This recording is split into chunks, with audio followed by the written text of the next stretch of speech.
Hello, नमस्ते and very good morning to all. The notebook IAS education for all channel पे आप सभी का स्वागत है। द हिंदू के नए सेशन के साथ आज फिर हम हाजिर हैं। आज कुछ हम पहले तो एक दो मसाला न्यूज़ देखेंगे जो कि सीएए और पतंजलि बाबा रामदेव के ऊपर है। उसके बाद हम बहुत ही इंपॉर्टेंट कुछ आर्टिकल्स डिस्कस करेंगे। जो आर्टिकल आज मैं एडिटोरियल के थ्रू डिस्कस करने वाली हूँ उसमें कुछ ऐसे हैं जैसे कि एक वेंचुर काऊ है जो कि साउथ इंडिया में पाई जाती है, उससे रिलेटेड एक एडिटोरियल है और जिसको शशि थरूर जी ने लिखा है, तो बिल्कुल उसको देखना बनता ही बनता है। साथ के साथ एमएसपी के ऊपर आज एक बहुत अच्छा आर्टिकल आया हुआ है। एमएसपी क्यों देना चाहिए इसके बारे में वहां पर अपना पक्ष रखा गया है। अभी किसान आंदोलन फिर से चालू हुए थे तो उन सब से रिलेटेड ये मुद्दा है और हमेशा हाईलाइटेड रह रहा है। पिछले 2-3 सालों से काफ़ी बड़े लेवल पे इसके लिए आंदोलन हुए हैं, तो आज हम उसको बहुत ही अच्छे से देखेंगे। एमएसपी क्या होता है, किन फसलों को दिया जाता है और किस तरीके से उनका जो दाम है वो डिसाइड होता है, क्या पूरा मुद्दा है। साथ के साथ डब्ल्यूटीओ के साथ क्या विवाद रहता है भारत में एमएसपी और सब्सिडी को लेकर के, उसको भी हम देखेंगे। तो बहुत ही अच्छा आपको पीटी के पर्सपेक्टिव से यहाँ पर आज बहुत अच्छी नॉलेज मिलने वाली है। तो चलिए बिना वक्त गंवाए शुरू करते हैं आज की क्लास को and I hope you all will like this session. तो शुरू किया जाए आज की ताज़ा खबर के साथ। सबसे पहली हाईलाइट क्या है, the curious case of Sosamma Iype and Vechur cow. यही मैं एडिटोरियल की बात कर रही थी, इसको शशि थरूर जी ने लिखा हुआ है। ये सोसम्मा इयेपे जो है साउथ इंडिया में एक ये डॉक्टर है, साथ के साथ एक सोशल वर्कर हैं, जो कि वेंचुर काऊ ये एक छोटी हाइट वाली एक गाय है और इसकी ब्रीड जो है वो अब खत्म हो रही है, धीरे धीरे एक्सटिंक्ट हो रहे हैं ये। लेकिन इनका जो है बहुत ही इकोलॉजिकल या कहना चाहिए कि एनवायरनमेंट के लिहाज से बहुत ज़्यादा महत्व है। तो इनके बारे में हम देखेंगे पूरी एडिटोरियल में, क्या इन्होंने ये सोशम्मा जी ने क्या किया है इसकी प्रगति के लिए, इनको बचाने के लिए, बहुत अच्छे से इसको डिस्कस करेंगे। साथ के साथ दूसरा आर्टिकल क्या है, SC issues summon to Ramdev. देखिए, पतंजलि और रामदेव को जो सुप्रीम कोर्ट है उन्होंने समन जारी किया है, कोर्ट में उपस्थित होने के लिए कहा है। तो क्या है पूरा मुद्दा, उसको देखेंगे। भ्रामक प्रचार से रिलेटेड है ये पूरा न्यूज़। अगला है highlight, SC will hear petition to stay सी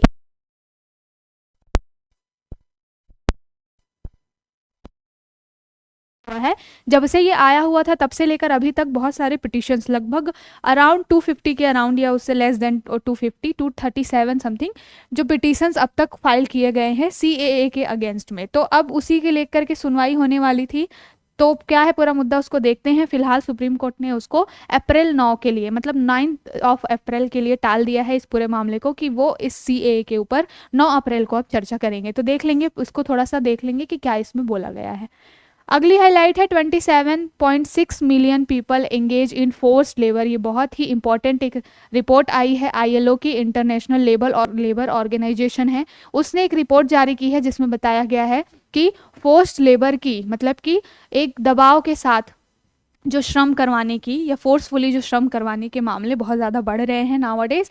तो क्या है पूरा मुद्दा, बहुत अच्छे से डिस्कस करेंगे। आपके यूपीएससी एग्जाम्स वगैरह में भी इस तरीके के ऑर्गेनाइजेशंस और उसके रिपोर्ट से रिलेटेड डाटा फैक्ट पूछा जाता है। तो प्रीलिम्स के लिहाज से ये बहुत इंपॉर्टेंट है, देख लेंगे क्या है ये, बहुत अच्छे से इसको डिस्कस करेंगे।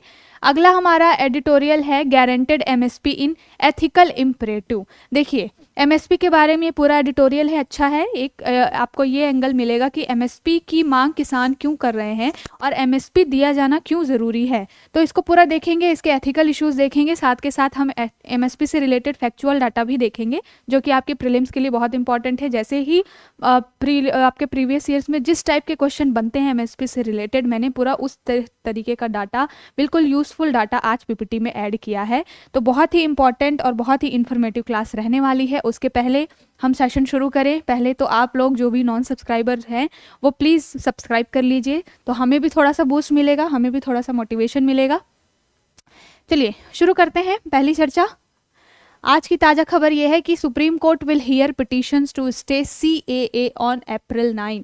सुप्रीम कोर्ट के पास में ये पिटिशन गई थी कि सीएए जो है उसको रोक देना चाहिए। इसमें पूरा न्यूज़ में ये मुद्दा था, जो पार्टियां इसके अगेंस्ट में गई थी उन्होंने ये बोला था कि सीएए अभी लागू हो गया फिलहाल, और जब आप हियरिंग करेंगे, मान लीजिए कि अभी जिन लोगों को नागरिकता मिल गई है सीएए के थ्रू, या फिर ऐसे कुछ मुद्दे होंगे जिनके थ्रू सीएए के वजह से किसी व्यक्ति को अपने जिस देश से वो आए हैं वहाँ की नागरिकता छोड़नी पड़ेगी और फिर यहाँ पे नागरिकता उनको मिल गई। लेकिन जब आप हियरिंग करेंगे और आपने अगर सीएए को बदल दिया, सीएए के कानून को, जैसे कि इलेक्टोरल बॉन्ड को अनकॉन्स्टिट्यूशनल करार दे दिया गया था, अगर उसी तरीके से सीएए को भी क्या किया गया, अनकॉन्स्टिट्यूशनल घोषित कर दिया गया, तो फिर अभी जो लोगों को नागरिकता मिलेगी उनकी नागरिकता का क्या होगा।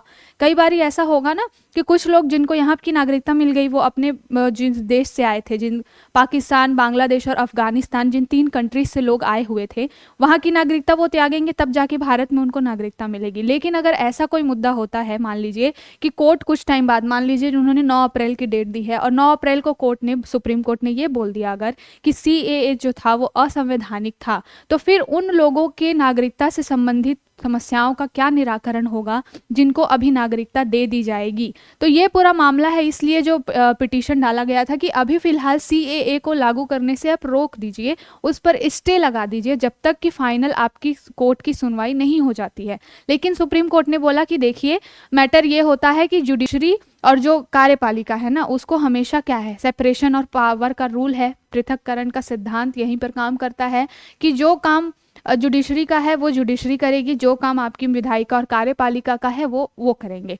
अब हम हर मुद्दे में क्या नहीं कर सकते, उन पर रोक नहीं लगा सकते। तो फिलहाल हम सीएए के लागू होने पर कोई भी रोक नहीं लगा पाएंगे। अप्रैल 9 यानी कि 9 अप्रैल को फिर से हम इसकी चर्चा करेंगे। हम इसको क्या करेंगे, सुप्रीम कोर्ट की बैठक होगी और उसमें ये डिसाइड करेंगे कि सीएए के ऊपर फर्दर क्या अपडेट्स होनी चाहिए या क्या डेवलपमेंट्स होना चाहिए। लेकिन फिलहाल सीएए को सुप्रीम कोर्ट ने स्टे लगाने से मना कर दिया है। तो अभी जो भी लोग नागरिकता लेना चाहते हैं, डॉक्यूमेंटेशन फाइल करके वो क्या कर सकते हैं, सीएए के थ्रू नागरिकता ले सकते हैं। तो ये पूरा मुद्दा था फिलहाल। तो यही मुद्दा था कि सीएए को रोकने की बात की गई थी, पिटिशनर्स ने बोला था कि प्लीज़ इसको रोक दीजिए, लेकिन सुप्रीम कोर्ट ने उसको डिनाई कर दिया है स्टे लगाने से।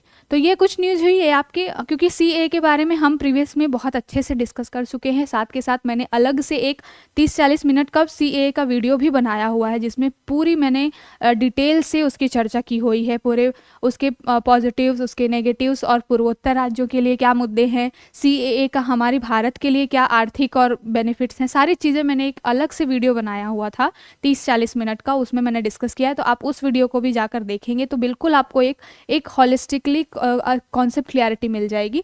इसलिए मैं बार बार उस चीज़ों को रिपीट यहाँ पर नहीं कर रही हूँ। हम उसके अलावा जो इम्पोर्टेंट हमारे न्यूज़ हैं हम उसको देख लेते हैं। तो ये दूसरा न्यूज़ है, बाबा रामदेव से रिलेटेड है। अब योगा को इंडिया में फेमस करने का सबसे बड़ा क्रेडिट अगर किसी व्यक्ति को जाता है तो ये इनको जाता है। बाबा रामदेव ने योग को घर घर तक पहुंचा दिया, इसमें कोई शक की बात नहीं है। लेकिन अभी फिलहाल क्या हुआ है कि सुप्रीम कोर्ट ने इनके लिए समन जारी किया है। समन क्यों जारी किया है, पहले हम हाईलाइट देख लेते हैं कि SC issues summon to Ramdev in Patanjali misleading ads के लिए। समन बाबा रामदेव के ऊपर इसलिए जारी किया गया है क्योंकि ये क्या करते हैं, भ्रामक प्रचार करते हैं अपने प्रोडक्ट्स का। जैसे कि आपने इनका देखा होगा, ये कुछ आयुर्वेदिक की दवाइयाँ निकालते हैं और बोलते हैं कि इससे बिल्कुल 100% इलाज हो जाएगा, किडनी का, लीवर का, मतलब बहुत क्या है, शॉर्ट 100% गारंटी के साथ ही अपने आयुर्वेदिक दवाएं निकालते हैं।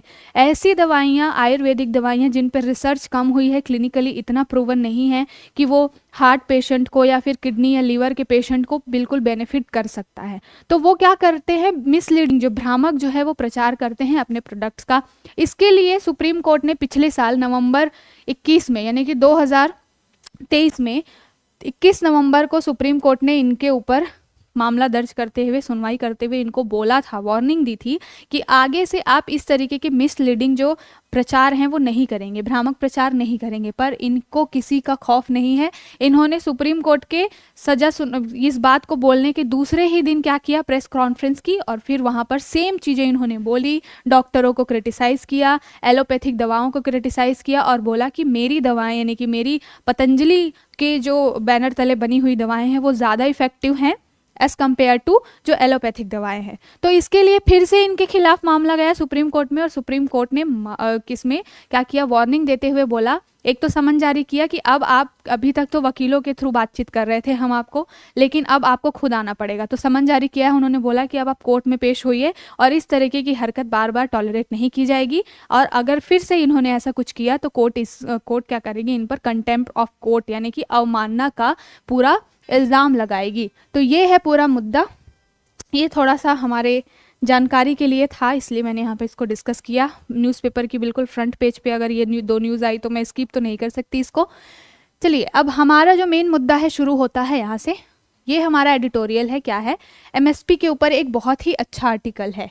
तो इसमें बोला गया है क्या, पहली बात तो ये कि guaranteed MSP is an ethical imperative. तो इसमें बोला गया है कि एमएसपी देना क्यों ज़रूरी है जो किसानों के लिए एमएसपी, और इसमें इस चीज़ का समर्थन किया गया है कि किसानों की जो मांग है एमएसपी को लेकर के वो भी बिल्कुल जायज़ है। उन्होंने कुछ चीज़ें बताई है, इसमें बोला है कि देखिए अभी भी जो होता एक शांता कुमार कमेटी थी, उन्होंने 2015 में अपनी एक रिपोर्ट दी थी और उसमें बोला था कि सुप्रीम जो एमएसपी है अभी भी मात्र 6% लाभ ही मिल पाता है एमएसपी का। मतलब कि जो चीज़ें डिसाइड की गई थी कि एमएसपी के थ्रू किसानों को लाभ पहुंचाया जाएगा, उसमें क्या है, सिर्फ 6% लाभ ही इसका किसानों को मिल पाया है। ये एक शांता कुमार कमेटी थी, इनकी रिकमेंडेशन थी, अनुशंसा थी, या कहना चाहिए एक रिपोर्ट थी। तो शांता कुमार जी का नाम याद रखिएगा, ये आपके आंसर राइटिंग के लिए काम आएगा बहुत। तो 2015 में जब शांता कुमार जी ने ये चीज़ें बोली थी, तब से ये मुद्दा और ज़्यादा देखने के लिए क्या है कि लोगों का ध्यान आकर्षित किया इस मुद्दे ने कि वाकई में एमएसपी को जिस उद्देश्य से लाया गया था, क्या वो अपने काम को पूरा कर पा रहा है या नहीं कर पा रहा है। देखिए एमएसपी में लगभग 23 फसलों को शामिल किया गया है। 23 फसलों में से, ये 23 फसलों में जो एमएसपी जारी की गई है उसमें से मात्र 2, जो चावल और गेहूं, ये दोनों ही बड़े प्रोडक्ट्स हैं या फसल हैं जो बड़ी मात्रा में भारत में उत्पादन भी होता है और क्या होता है, यूज भी होता है। सबसे ज्यादा खाद्य अनाज की कोई बात की जाए तो चावल और गेहूं का नाम आता है। तो एमएसपी में इन्हीं 2 जो उत्पादों को क्या किया गया है, ज्यादा प्राथमिकता दी गई है, ज्यादा प्रेफरेंस दी गई है। और एमएसपी में जो भी चीजें मेंशन की गई थी सरकार की तरफ से, उनके तहत केवल इन 2 प्रोडक्ट्स को ही एमएसपी के रेट पर अभी फिलहाल खरीदा जा रहा है। तो जो किसानों की मांग है, अभी फिलहाल जो विवाद चल रहा है किसानों का पूरा एमएसपी को लेकर के, वो यही है कि आपने अगर 23 चीज़ों को, 23 अनाज को क्या किया है, आधिकारिक रूप से घोषित किया है कि इन पर एमएसपी मिलना चाहिए, तो आप उसको फॉलो भी करिए और सभी 23 जो अनाज हैं उनको क्या करिए, एमएसपी रेट पर खरीदिए। तो ये पूरा मुद्दा था। तो इसमें यही बताया गया है कि देखिए इसमें 6% जो फार्मर के बारे में जो मैंने अभी डाटा बताया, वो साथ के साथ इसमें यह भी बताया गया है कि अभी फिलहाल क्या है, एमएसपी के थ्रू 22% तक की क्या दी जाती है, सब्सिडी दी जाती है, या यूँ कहना चाहिए कि 22% क्या है, एक्स्ट्रा जो लाभ है वो दिया जाता है। हम आगे चर्चा करेंगे कि एमएसपी क्या होता है। फिलहाल ओवरव्यू के लिए मैं ये बता दूं कि किसी भी अनाज को जो मार्केट में रेट चल रहा है उस रेट से तुलना करके किसानों की जो भी उस अनाज को उत्पादित करने में जो भी लागत लगती है, जो भी कॉस्ट लगता है, उस कॉस्ट को साथ के साथ मार्केट में उसका क्या रेट चल रहा है उसको मेजर करके एक क्या किया जाता है, एक फिक्स प्राइस सेट कर दिया जाता है एमएसपी के थ्रू, और सरकार की तरफ से उसी प्राइस पर किसानों से वो अनाज खरीदा जाता है। तो ये होता है एमएसपी। एमएसपी का फुल फॉर्म ही क्या होता है, न्यूनतम समर्थन मूल्य, यानी कि इस मूल्य से, जो भी मूल्य फिक्स किया गया है उससे कम में किसानों से खरीदारी नहीं की जा सकती। ठीक है, हमेशा उस मूल्य पर, एमएसपी पर या फिर उससे ज़्यादा से की रेट से ही अनाज खरीदा जाएगा। फिलहाल ये तो ये बोला गया था कि अभी जो एमएसपी दिया जा रहा है वो लगभग अनाज के लागत, उत्पादन लागत और बाजार मूल्य के हिसाब से 22% ही है वो। मतलब कि एक किसान को कोई भी अनाज उगाने के लिए जितनी लागत लग रही है और उस अनाज का मार्केट में जो प्राइस चल रहा है उसको अगर कंपेयर किया जाए तो अभी जो एमएसपी दिया जा रहा है किसानों को वो उनकी कुल लागत का केवल 22% ही है, जिसको स्वामीनाथन, जो एमएस स्वामीनाथन जी थे, उन्होंने बोला था कि इस 22% को आपको 50% तक करना चाहिए। इसी एडिटोरियल में ये मेंशन किया गया है। तो देखिए यहाँ से आपको दूसरा डाटा मिल गया कि एमएस स्वामीनाथन जी ने जो क्या किया था, जो हमारे भारत में हरित क्रांति के जनक थे, उन्होंने बोला था कि एमएसपी जो है वो जो भी उत्पादन लागत है अनाज का उसका 50% तक होना चाहिए। लेकिन अभी फिलहाल सरकार कितना दे रही है, जो भी दे रही है वो लगभग 22% ही है। तो इसलिए ये बोला गया है कि एमएसपी अगर आप 22% फिलहाल दे रहे हैं तो उसको बढ़ा देंगे तो बहुत कुछ ज़्यादा नुकसान आपका नहीं होगा, क्योंकि स्वामीनाथन जी ने तो ये रिकमेंड किया ही हुआ है। भाई पढ़े लिखे बहुत ही बड़े वैज्ञानिक थे वो, उन्होंने कोई बात ऐसी हवा में तो बोल दी नहीं होगी। तो अगर उन्होंने बोला है कि 50% होना चाहिए, किसी भी अनाज के उत्पादन लागत का 50% उनको एमएसपी के रूप में मिलना चाहिए, तो ये आप कर सकते हैं। ये गवर्नमेंट के लिए बात बोली गई है कि इसमें कोई बड़ी बात नहीं है। ठीक है, तो ये पूरा एमएसपी का मुद्दा है, ये पूरे इस आर्टिकल में बोला गया है। देखिए मैंने अभी जो बात बोली स्वामीनाथन जी वाली, ये 50% का प्रॉफिट वाला, ये 50% प्रॉफिट मार्जिन की बात की गई थी स्वामीनाथन जी के द्वारा। और सबसे पहले जो मैंने शांता कुमार जी की अनुशंसा बताई, उसमें क्या बताया कि अभी मात्र 6% किसानों को ही इससे सही लाभ मिल रहा है। और उसमें भी किन लोगों को सबसे ज़्यादा लाभ मिल रहा है? जो चावल और गेहूं का प्रोडक्शन करते हैं, क्योंकि इन्हीं दो जो फसलों पर या इन्हीं दो अनाजों पर क्या है, सबसे ज़्यादा एमएसपी फिलहाल में दिया जाता है। एक आपकी खरीफ की फसल है, अभी आगे हम ये भी देखेंगे कि कौन सी फसल खरीफ है, कौन सी फसल रबी है। तो चावल के बारे में, चावल को सबसे ज़्यादा एमएसपी दी जाती है रबी खरीफ फसलों में, और गेहूँ जो रबी फसल में आता है उसको सबसे ज़्यादा एमएसपी दी जाती है। इसीलिए किसान क्या करते हैं, इन्हीं दो फसलों को सबसे ज़्यादा उगाते हैं। जैसे कि पंजाब हरियाणा के जो किसान हैं वो क्या करते हैं, इन्हीं दो फसलों को सबसे ज़्यादा उगाते हैं। तो सबसे ज़्यादा एमएसपी का लाभ इन दो राज्यों के लोगों को ही मिल रहा है। बाकी बहुत सारे राज्य ऐसे हैं जो क्या कर रहे हैं, सफ़र कर रहे हैं। बहुत सारे राज्यों के किसान जो हैं, दिन पर दिन सुसाइड वगैरह की खबरें आती रहती हैं। उसका कारण यही है कि उनको क्या है, उनका जो भी लागत है, एक अनाज को उत्पादित करने में जो भी उनकी लागत है, वो पूरा उनको बेनिफिट उसका नहीं मिल पा रहा है। इससे सुसाइड के भी मामले बहुत ज़्यादा आ रहे हैं। ठीक है, तो ये पूरा एडिटोरियल में बोला गया है और इसके बारे में हमने ये तो ओवरव्यू ले लिया कि क्या है क्या नहीं है। अब हम देख लेते हैं, इसी आर्टिकल में मेंशन है कुछ एपीएमसी एक्ट के बारे में बोला गया है। इसमें बोला गया है कि जो ये एपीएमसी एक्ट के थ्रू आपने कृषि विपणन के लिए जो भी आपने आयोग बना दिया है, क्या होता है, जो एमएसपी है, जो मार्केट में किसान बेचने जाता है, तो वहाँ पर क्या कहते हैं, एक तरीके से जो ब्रोकर बैठे होते हैं, वो ब्रोकर क्या करते हैं, किसानों का जो अनाज है वो दूसरी कंपनियों को या उद्योगों को बिकवाने का काम करते हैं। तो वो क्या करते हैं, बीच में बहुत सारा कमीशन खा जाते हैं, या जो एमएसपी पे तय है चीज़ें, मतलब मान लीजिए सरकार ने 23 अनाजों के ऊपर एमएसपी को लागू करने की बात की है, लेकिन उसको कागजी फॉर्म में बिल्कुल वैलिड नहीं किया गया है रूल बना करके कि अगर इसके अलावा किसी ने इस तरीके का इलीगल काम किया तो उनके ऊपर क्या कार्रवाई होगी। ये अभी तक नहीं हो पाया है।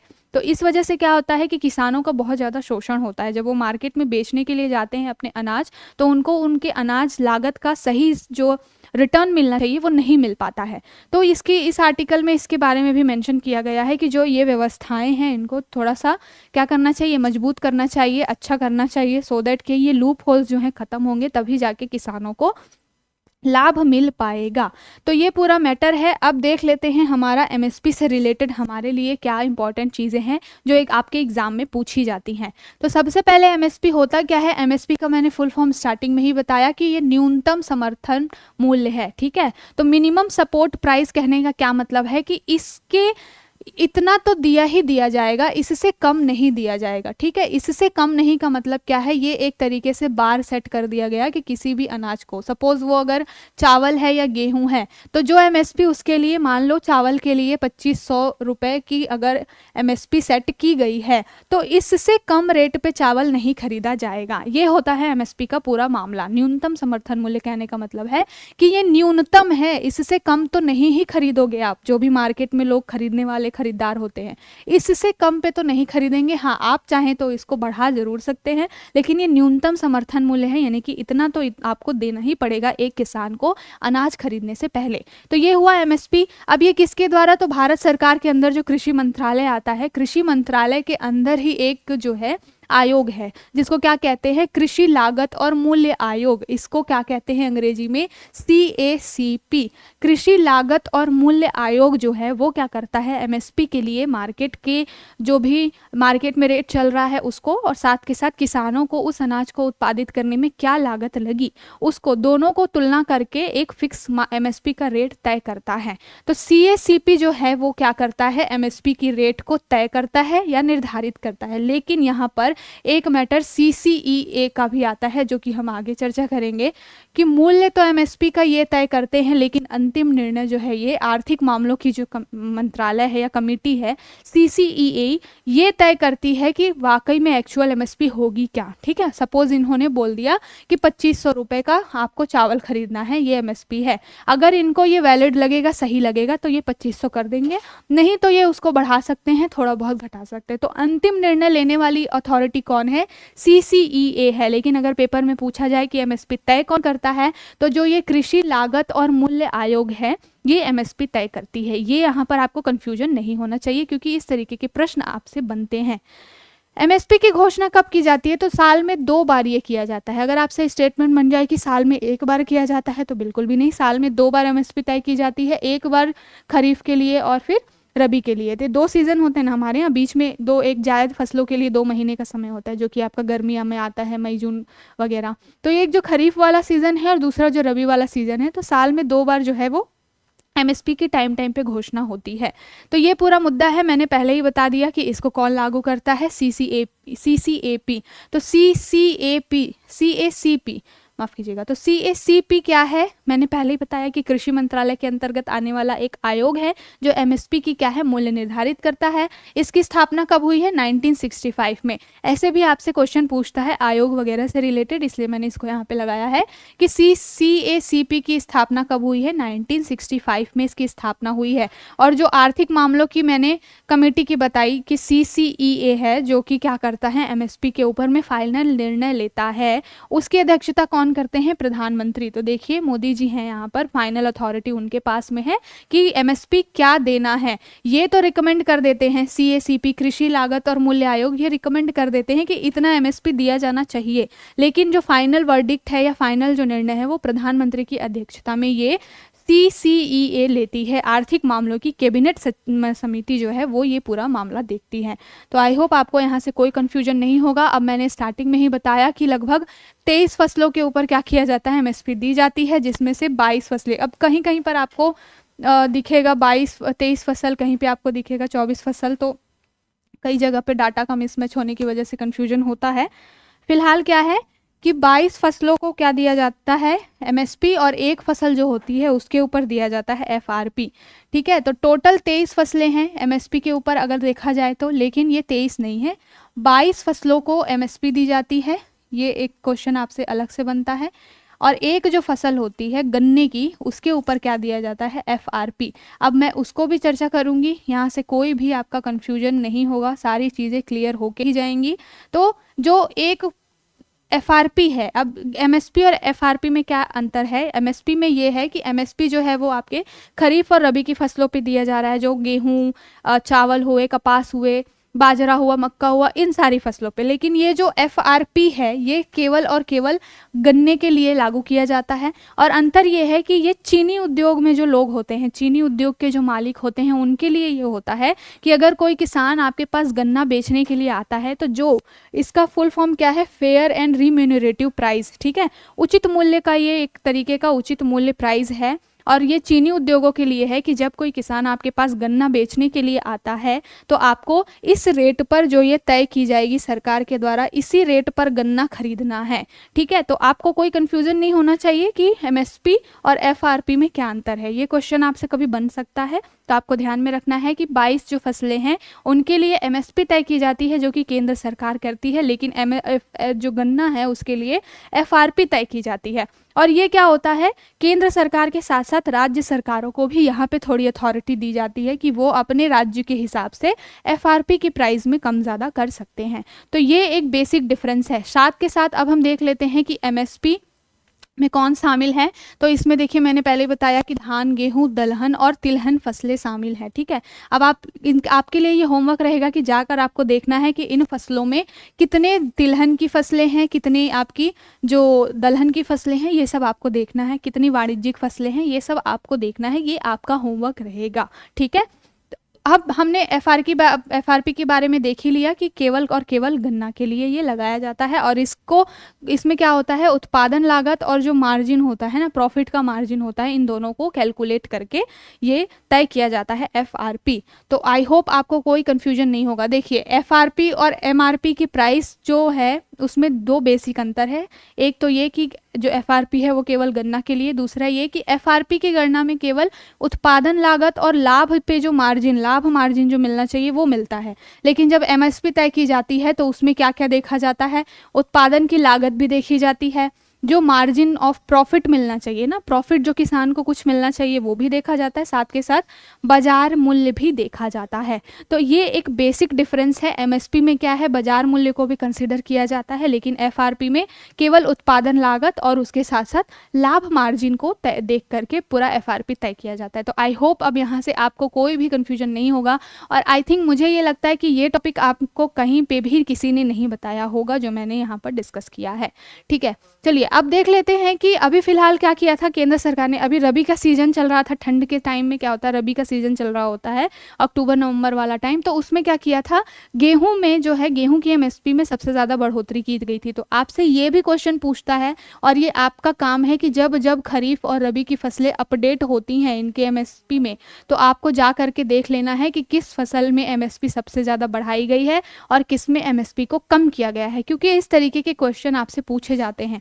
फिलहाल लेटेस्ट डाटा अभी देखेंगे तो गेहूं का जो एमएसपी है उसमें सबसे ज़्यादा बढ़ोतरी की गई थी इस रबी सीजन के समय में। तो ये क्वेश्चन आपको देखना है। अब हम देख लेते हैं कि खरीफ की फसल कौन सी होती है और रबी की फसल कौन कौन सी होती है।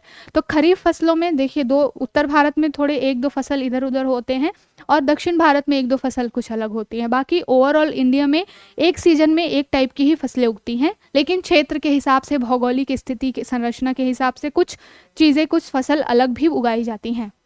तो उत्तर भारत में जब खरीफ फसल की बात आएगी तो इसमें धान, बाजरा, मक्का, ज्वार, मूंगफली, उड़द, मूंग और सोयाबीन आएगा।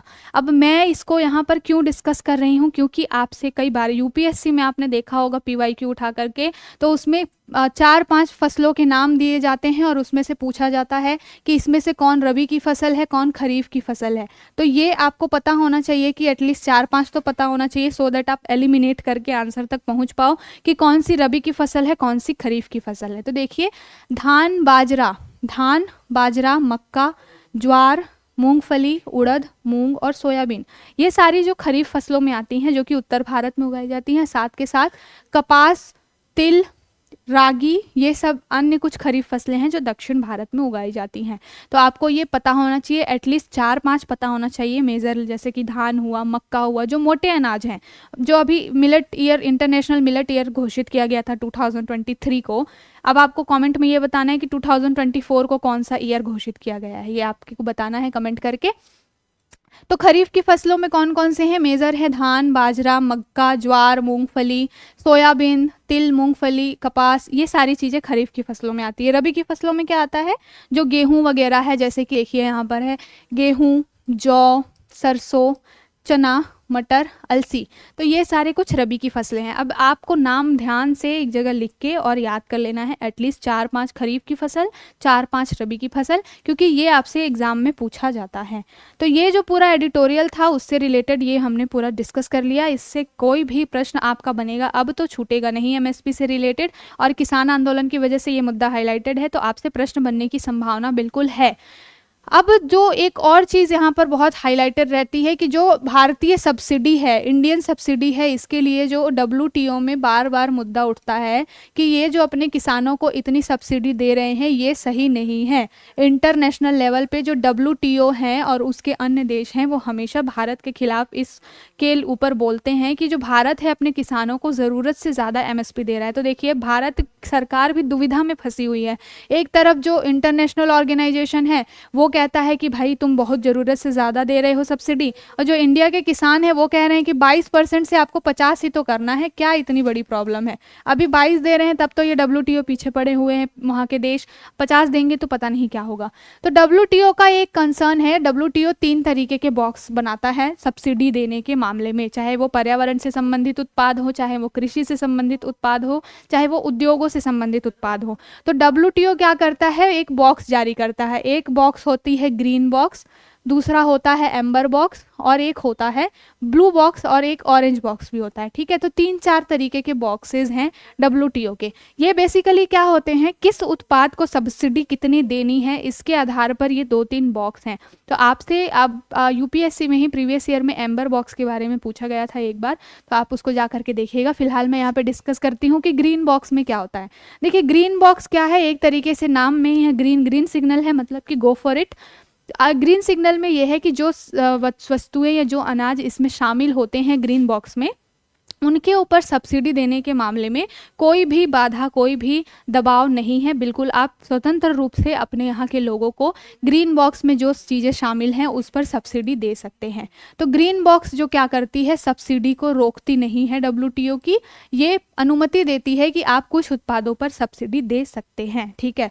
लेकिन एम्बर बॉक्स में क्या होता है, एम्बर बॉक्स में ये होता है कि उस पर सब्सिडी दे तो सकते हैं, लेकिन क्या है, उस पर कुछ एक कहना चाहिए एक तरीके का दबाव है, या कुछ एक क्राइटेरिया या रूल सेट किया गया है कि इससे ऊपर नहीं, इससे ज़्यादा नहीं, इससे कम नहीं, इस तरीके का। तो एक पॉलिटी में जो टर्म चलता है ना, युक्ति युक्त निर्बंधन का मतलब कि क्या है कि आपको कहीं पर स्वतंत्र रूप से घूमने की तो आज़ादी है, लेकिन अगर आप किसी जनजाति क्षेत्र में चले जाते हैं तो वहाँ पर आप नहीं जा सकते, वहाँ पर आपको जाने की रिस्ट्रिक्शंस है। तो युक्तियुक्त निर्बंधन वैसा ही काम एम्बर बॉक्स का है कि कुछ मामलों में आप सब्सिडी तो दे सकते हैं, लेकिन उसमें कुछ रिस्ट्रिक्शंस हैं, मतलब कुछ रूल्स हैं, इसके बियॉन्ड आप नहीं जा सकते। तो ये एम्बर बॉक्स का कॉन्सेप्ट है। साथ के साथ एक ऑरेंज बॉक्स भी होता है और इसी तरीके से ब्लू बॉक्स भी होता है, लेकिन फिलहाल हमारे लिए ये दो ज़्यादा इंपॉर्टेंट है। ग्रीन बॉक्स मतलब कि ऐसे उत्पाद जिन पर सब्सिडी देने की छूट दी हुई है डब्ल्यूटीओ ने, और एम्बर बॉक्स ऐसा उत्पाद है जहाँ पर सब्सिडी दी तो जाती है लेकिन उस पर कुछ रिस्ट्रिक्शंस भी लगाई गई है। तो ये पूरे टॉपिक से रिलेटेड जितने भी बेसिक आपके प्रीलिम्स के लिहाज से क्वेश्चन बन सकते थे, मैंने बिल्कुल वैसे ही पूरे फैक्ट यहाँ पर आपको पीपीटी में शामिल किया है और वो पूरी चीज़ें डिस्कस की है। तो आई होप एक बहुत ही अच्छा आपको यहाँ से डाटा मिला होगा और आपको समझ में आई होगी चीज़ें। अगला हम चलते हैं, जो हमने शशि थरूर जी के आर्टिकल के बारे में बात की थी कि the curious case of Sosamma Iype and the Vechur cow. Vechur cow क्या है, एक गाय की नस्ल है जो कि छोटी हाइट की होती है, बहुत ज़्यादा ऊंची भी नहीं, बहुत ज़्यादा छोटी भी नहीं। अब छोटी हाइट की मैंने बोला है तो मोदी जी की वो उस पिक्चर को आप इमेजिन मत करने लग जाइएगा जिसमें वो छोटी छोटी वाइट वाइट प्यारी प्यारी सी गायों के साथ में सैर कर रहे हैं, उनको चारा खिला रहे हैं, वो नहीं, ये दूसरी एक गाय है। वेंचूर गाय क्या है, ये हाइट में अन्य गायों से कम है, लेकिन क्या है, ये विलुप्ति की कगार पर हैं और इनका संरक्षण नहीं किया गया है। क्या हुआ था कुछ टाइम जब ये पूरा एलपीजी वाला कॉन्सेप्ट आया था हमारे यहाँ कि बहुत ज़्यादा हम उपभोक्तावाद को प्रमोट कर रहे थे और वैश्विक लेवल पे हम क्या कर रहे थे, उत्पादन को अपना बढ़ाने के लिए क्या किया हमने, जो हमारी देसी नस्लें थीं उसको क्या किया हमने, क्रॉस ब्रीडिंग करवा के विदेशी नस्लों के साथ में दूध उत्पादन को जो है बढ़ाने के लिए हमने क्या किया, देसी हमारी जो नस्लें थीं उनको हमने क्रॉस ब्रीडिंग करवा दिया। तो उसकी वजह से क्या हुआ, वेंचूर गाय जो है, जो एक कि भारत में पाई जाने वाली एक देसी नस्ल है, वो क्या हुई है, खत्म होती गई धीरे धीरे, इनका संरक्षण नहीं किया गया इस वजह से। तो इसके ऊपर एक काम किया है, सोशल वर्कर हैं एक साउथ इंडिया की सोसम्मा इएपे जी। इन्होंने क्या किया, ये एक बेसिकली क्या थी, एक पशुओं की चिकित्सक थी, साथ के साथ एक सोशल वर्कर भी हैं। तो इन्होंने क्या किया कि इनको ढूंढना शुरू किया, एक रिसर्च शुरू की इन पर, अपने कुछ स्टूडेंट्स, ये प्रोफेसर भी रह चुकी हैं, तो इन्होंने क्या किया कि अपने स्टूडेंट्स के साथ मिलकर ढूंढना शुरू किया, सर्च ऑपरेशन चलाया वेंचूर काऊ के लिए। एक दो गाय इनको मिली जिनका उन्होंने संरक्षण किया और उसके वजह से क्या हुआ कि अब वेंचूर काऊ की जो संख्या है वो बढ़ रही है। और जब इन्होंने ये काम करना शुरू किया तो जो स्टेट गवर्नमेंट है या फिर सेंट्रल गवर्नमेंट है, उन्होंने भी इस चीज़ पर ध्यान देना शुरू किया, इनको अप्रिशिएट करना शुरू किया। और ये न्यूज़ में क्यों आई, क्योंकि इनको पिछले साल यानी कि 2022 में इनको क्या दिया गया, पद्मश्री दिया गया, किनको, सोसम्मा इएपे जी को, इसी काम के लिए। तो ये बहुत ही एक चर्चित व्यक्ति हैं, आपसे पर्सन ऑफ न्यूज़ में पूछा जा सकता है, पेपर में पूछा जा सकता है, तो आपको याद रखना है सोसम्मा इएपे जी का नाम। इनको मिला है पद्मश्री कब, 2022 में, और ये किसके संरक्षण का काम कर रही हैं, वेंचूर काऊ के लिए। तो यही पूरे इस आर्टिकल में शशि थरूर जी ने बताया है कि एक बहुत ही अच्छा काम किया है इन्होंने, और जब इन्होंने ये काम किया है तब जाके, जब स्टार्टिंग में जब इन्होंने शुरू किया था तब तो कोई सपोर्ट इनको नहीं मिल पाया था, लेकिन अब क्या है, बहुत स्टेट गवर्नमेंट भी, साथ के साथ सेंट्रल गवर्नमेंट भी इनको बहुत ज़्यादा हेल्प कर रही है। तो ये पूरा एक मामला था शशि थरूर जी के एडिटोरियल से रिलेटेड। अब क्या है कि आपने एक बार ही देखा होगा, आई थिंक 2021 में यूपीएससी में एक क्वेश्चन पूछा गया था, जब केरला में एक गर्भवती हाथी के मुंह में पटाखे जला करके उसको, मतलब उस हाथी की डेथ हो गई थी, हथनी की डेथ हो गई थी, तो उससे रिलेटेड क्वेश्चन पूछा गया था आपके पीटी में, अगर आपको याद होगा। तो अब अगर कोई इस तरीके के जो कैटल्स वगैरह हैं जो कि न्यूज़ में हैं, तो आपसे इस पर प्रश्न बन सकता है एनवायरनमेंट वाले सेक्शन में। तो इसलिए हम क्या करेंगे, जो वेंचूर काऊ है उसके बारे में हम थोड़ा सा जानकारी ले लेंगे। 2021 के उसमें किसी को उम्मीद भी नहीं थी कि ये पूछ देगा, 21 या 22 आई थिंक, उसमें किसी को उम्मीद नहीं थी कि ये पूछ देगा कोई कि हथनी का गर्भ काल कितना होता है, लेकिन जो चीज़ें न्यूज़ में होती हैं उससे कैसे भी क्वेश्चन यूपीएससी बना सकती है। तो इसीलिए हम यहाँ पर वेंचुर काऊ को भी डिस्कस कर रहे हैं, वेंचुर काऊ के बारे में कि ये क्या है। भारत की एक दुर्लभ और लुप्त प्राय गाय है, जैसे कि मैंने बताया कि ये लुप्त होने की कगार पर थी, अभी फिलहाल अभी भी है, बहुत संख्या बहुत बड़ी तो नहीं है लेकिन ठीक ठाक अभी काम हो रहा है। तो ये वेंचुर गाय जो है भारत की एक लुप्त प्राय गाय है और ये छोटी कद की गाय होती है और उच्च दूध देने वाली इनकी क्षमता होती है। कद इनका छोटा है लेकिन ये दुग्ध उत्पादन ज़्यादा ही करती हैं, बहुत ज़्यादा नहीं करती हैं लेकिन फिर भी ठीक ठाक दूध देती हैं। कहाँ पर पाई जाती हैं, तो ये केरल के कोट्टायम और अलापुझा जिलों में है। ठीक है, फिलहाल में ये गाय मूल रूप से कहाँ पाई जाती है, केरल के कोट्टायम में और अलापुझा जिले में ये वेंचुर काऊ पाई जाती हैं और इनकी 1000 से अधिक वर्षों से इनकी नस्ल जो है वो मौजूद है, लेकिन क्या है, लुप्त प्राय कैटेगरी में है। क्यों? क्योंकि इन पर ध्यान नहीं दिया गया। 1000 से ऊपर इनकी नस्लें हैं जो कि मौजूद है भारत में। और ये क्या होती हैं, यह नस्ल स्थानीय गायों और जर्सी गायों जैसे कि थार पाकर जैसी विदेशी गायों के क्रॉस ब्रीडिंग से विकसित हुई हैं। ठीक है, तो ये भी एक तरीके की हैं गाय, जो देसी गाय है साथ के साथ जो विदेशी गाय है उनकी क्रॉस ब्रीडिंग से भी ये बनी हुई हैं। इनकी विशेषताएं क्या है कि वेंचुर गाय का जो कद होता है वो छोटा होता है, मैंने पहले ही बता दिया है। ऊंचाई इनकी लगभग 80 से 90 सेंटीमीटर की होती है और ये कितना दूध देती, वजन में लगभग 130 से लेकर के 150 होती हैं। मैंने पहले ही बताया कि ये लगभग 4 से 5 लीटर का दूध देती हैं। इनके दूध में बहुत ज़्यादा प्रोटीन वसा होता है जो कि लगभग हर गाय की जो दूध है उसमें पाया जाता है। तो वेंचुर गाय के बारे में है कि 2 से 3 लीटर ये दूध देती हैं। इसमें वसा की मात्रा 4.5 to 5.5 होती है। ये कुछ इतना इंपॉर्टेंट नहीं है लेकिन फिर भी दूध का रंग क्या है, थोड़ा सा पीला होता है, ये सब चीज़ें। तो जो भी ये आर्टिकल था जो उसमें चर्चा में थी, एक तो हमने सोमप्पा अय्यप्पा जी के बारे में जान लिया कि वो एक तरीके से क्या कर रही है, इस क्षेत्र में बहुत काम कर रही हैं और उनको 2022 में पद्मश्री मिला है।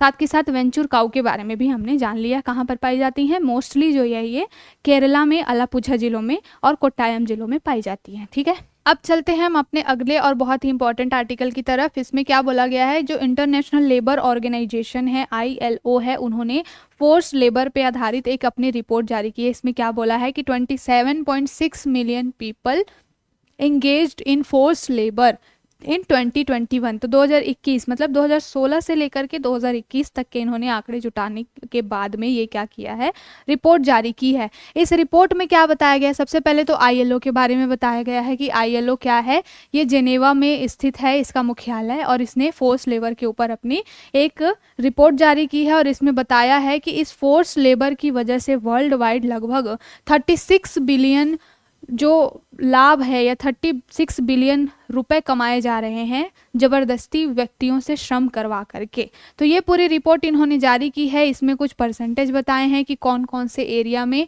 सबसे ज़्यादा है। तो इसमें बात की गई है कि सेंट्रल एशिया में और साथ के साथ में यूरोप में। तो यूरोप और सेंट्रल एशिया वाला जो रीजन है, यहाँ पर सबसे ज़्यादा फोर्स्ड लेबर की, यानी कि बल के साथ, बल ज़बरदस्ती किसी को काम करने के लिए फोर्स करके क्या है, वहाँ पर इतना लाभ कमाया जा रहा है। तो याद रखिएगा कि सबसे हाईएस्ट नंबर कहाँ पर है, यूरोप में और सेंट्रल एशिया में। ठीक है, उसके बाद में एशिया और पैसिफिक रीजन का नाम आता है। तो लगभग 84 बिलियन डॉलर का व्यापार हो रहा है फोर्स लेबर के थ्रू, बलात् श्रम के थ्रू। कहाँ पर? यूरोप में और साथ के साथ सेंट्रल एशिया में। उसके बाद एशिया और पैसिफिक वाले क्षेत्र का नंबर है। तो ये पूरी आंकड़े आए हुए हैं। तो हमने ये तो जान लिया कि 27.6 मिलियन लोग इसमें इन्वॉल्व हैं और उन लोगों के ऊपर बलात् श्रम उनके ऊपर कराया जा रहा है, उनको फोर्सफुली काम करने के लिए मजबूर किया जा रहा है। साथ में साथ इसमें यौन उत्पीड़न के भी मामले के बारे में बताया गया है कि जो महिलाएं हैं उनको क्या है, एक देश से दूसरे देश में बेचा जाता है और उनको फोर्सफुली वो काम करने के लिए क्या है, मजबूर किया जाता है और इसकी वजह से मनी जनरेट की जाती है। तो ILO की ये पूरी रिपोर्ट आई है, इसमें आंकड़े दिए गए हैं। सबसे पहले मैंने पहले ही बताया कि 2021 में 27.6 मिलियन लोग क्या है, जबरन मजदूरी में लगे हुए हैं, ज़बरदस्ती बलात् श्रम उनसे करवाया जा रहा है। आंकड़े 2016 से 21 के बीच में इसमें क्या है, लगभग 2.7 2.7% की वृद्धि हुई है। तो आप ये सारे आंकड़े नोट डाउन कर लीजिए, आपको काम आएगा अगर आपसे इस तरीके का क्वेश्चन पूछे कि श्रम की क्या स्थिति है इंडिया में या फिर वर्ल्ड वाइड, तो वहाँ पर आप ये आंकड़ा कोट कर सकते हैं कि लगभग 2.7 मिलियन की वृद्धि हुई है फोर्सफुल लेबर के मामले में। साथ के साथ हमने बताया कि ये कौन जारी करता है, तो ILO, जिसका मुख्यालय कहाँ पर है, जिनेवा में है। ILO क्या है, ये भी यूनाइटेड नेशन की एक एजेंसी है, ठीक है। इसका फुल फॉर्म क्या है, इंटरनेशनल लेबर ऑर्गेनाइजेशन।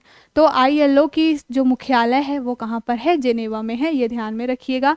इन्होंने ये पूरी रिपोर्ट लाई है और बताया है कि अर्थव्यवस्था में जबरन मजदूरी करवा करके लगभग 236 बिलियन अमेरिकी डॉलर का व्यापार किया जा रहा है, अवैध मुनाफा कमाया जा रहा है जबरन मजदूरी करवा करके लगभग 236 बिलियन डॉलर का, ठीक है। इसमें पहले ही मैंने बता दिया कि सबसे ज़्यादा कहाँ पर, यूरोप और मध्य एशिया में सबसे ज़्यादा लगभग 84 बिलियन डॉलर का व्यापार चल रहा है। उसके बाद एशिया और प्रशांत क्षेत्र में, उसके बाद में कहीं अमेरिका का नंबर आता है, फिर अरब कंट्रीज़ जो हैं उनका स्थान आता है, ठीक है। तो साथ के साथ में ये सारे डाटा आप कहीं क्या करिए, नोट डाउन करते चलिए, ठीक है। तो सबसे ज़्यादा मामले यूरोप और मध्य एशिया में है। 27% लोग जो हैं इस समस्या से जूझ रहे हैं, बलात् श्रम की समस्या से, और इसमें जो 2/3 हैं वो क्या है, यौन शोषण के मामले हैं। तो सोचिए कि अगर 27 मिलियन लोग जो हैं इस बलात् श्रम में शामिल हैं या उनसे मुनाफा कमाया जा रहा है, तो लगभग 2/3 जो लोग हैं उनको क्या है, यौन शोषण करके उनका, और यौन शोषण के लिए उनको या फिर यौन व्यापार के लिए क्या है, बल फोर्सफुली काम करवा के तब जाके मुनाफा कमाया जा रहा है। तो ये बहुत बड़ा नंबर है। 2/3 मामले ऐसे हैं जिसमें सेक्सुअल असॉल्ट किया जा रहा है बच्चियों का, महिलाओं का, और फिर इस तरीके से मुनाफा कमाया जा रहा है। तो ये एक कंसर्न का इशू है। अब हम देख लेते हैं जो रिपोर्ट ILO ने जारी की है। तो ILO के बारे में हमने पहले ही देख लिया कि ये क्या है, एक तरीके की संयुक्त राष्ट्र की एजेंसी है।